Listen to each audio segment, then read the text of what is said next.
If you're avoiding eating out to lose weight, you're pretty much guaranteeing you're gonna put it back on. In this video, I'll show you how to eat out every week and still lose fat faster than the guy eating chicken and rice every day. Because who wants to be that guy? Eating out and dirty food is just too good. If there wasn't a way to still eat out and stay in shape, I wouldn't do this for work. I would just give up and become an accountant or something. When I competed as a boxer, I used to do some brutal weight cuts. And the first thing I wanted to do after a fight was not party or go to the casino. I wanted to eat. I would go to two places. I would go to Macca's and I would go to a supermarket. I would easily spend $100 on like a full family meal and a ton of snacks. I would usually live on junk for like a week or two after a fight. And then when I'd have my next one coming up, I would do the exact same cycle again. After I retired from boxing, this became more of a problem. See, I would do the usual like cutting phase, bulking phase, but like it was just a case of cutting during the work week. And then come like Thursday night, I would want to have my takeaway and snacks. And I would just say that I'm bulking over the weekend. This was okay. I maintained like an all right kind of soft physique. But then I went to Europe for 12 weeks and got kind of fat. Like I put on 10 kilos, as you can see in this photo. When I got back though, I locked in and lost 12 kilos in 12 weeks, ended up looking like this. Coolest part is though, I was eating out the entire time and I've maintained the same kind of physique, if not better, for 18 months post that, while still eating out. The problem with just trying to eat better to get in great shape is it leaves you feeling bad all the time. Half the time you're eating really strict and you're feeling bad because you're not getting to eat the foods you want.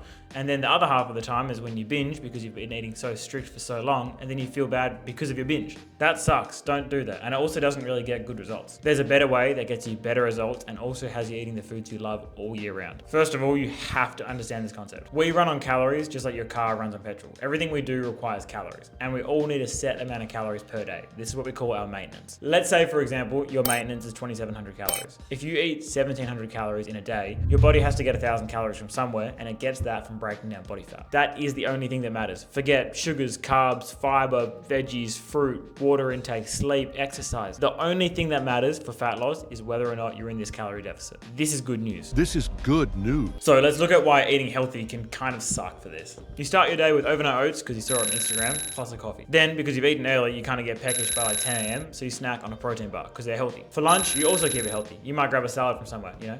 Feta, salad dressing, avocado, all that good stuff. And of course, you grab a juice for health because Diet Cokes are bad for you. As soon as you get home, you're starving, so you go to the cupboard and of course, you keep it healthy. So we go protein bar and a handful of nuts. Then the missus is cooking dinner and you've been good all day, you don't want to be rude, so you have an extra large serving because you need to keep yourself fueled and you've been good all day. And then since you've been good all day, you have a nice little sweet treat after dinner for balance. This kind of eating keeps people stuck for their entire life. This is what kept Daniel stuck at 108 kilos for years while trying to eat healthy every week to drop the weight. When he switched to the system I'm about to show you, he lost 33 kilos in 7 months. Let's do this day of eating better. Skip breakfast. You're probably not even hungry, just coast on a coffee. Then, because you only had a coffee, your appetite is suppressed, so you can push all the way through to lunch without a snack. For lunch, you're either gonna do a meal from my free cookbook that you can get below, or a ready-made meal. If you get to work unprepared, you can grab a 6-inch roast chicken from Subway with no cheese and light sauce, or a small Mexican bowl with a couple of tweaks, like no avocado, no sour cream, no cheese. Now you're at home at only 700 calories compared to the 2,500 calories on the healthy eating day. You will be hungry when you get home though, which to be fair, who isn't after a day of work? So let's have some snacks that you actually enjoy. We're gonna do a bag of popcorn, a bag of lollies,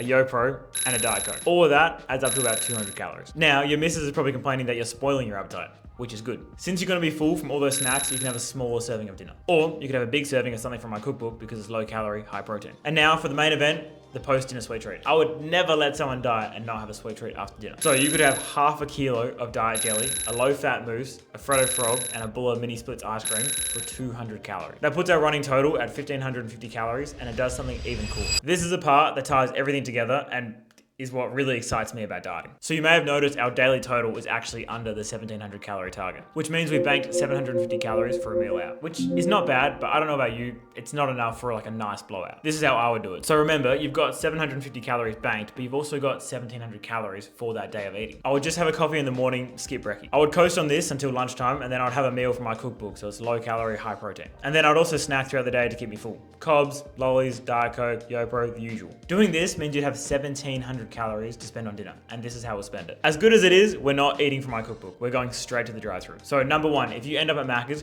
you could have a triple cheeseburger, a medium chips, 6 chicken nuggets, and a McFlurry, all within those calories, and still lose a kilogram a week. Or you could go to KFC, you could have an entire Zinger box, a regular popcorn chicken, and stop by Macca's on the way home and get a soft serve, and again, still be losing 1 kilogram a week. I know this runs counterintuitive to what everyone says, but trust me, this works. It's worked for me, it's worked for hundreds of guys. If you lose the weight eating foods you don't like, when you finish the diet and want to eat the foods you do like, you're gonna put the weight back on. You have to learn how to lose it in ways like this that allow you to lose weight while still eating foods you like. Take Justin, for example. He lost 20 kilos in 22 weeks, and these are some of his food log. Not every single day, but we use calorie banking to make sure he could have meals like this every single week. I know this is a bit much to take in, so if this all looks really good, but it's a little bit confusing and you want help implementing it into your own life, click the link below to look at my one-to-one coaching. I'll personally plan out all your days of eating. Plus, I'll look at the data every single week to make sure you're getting the results you're supposed to.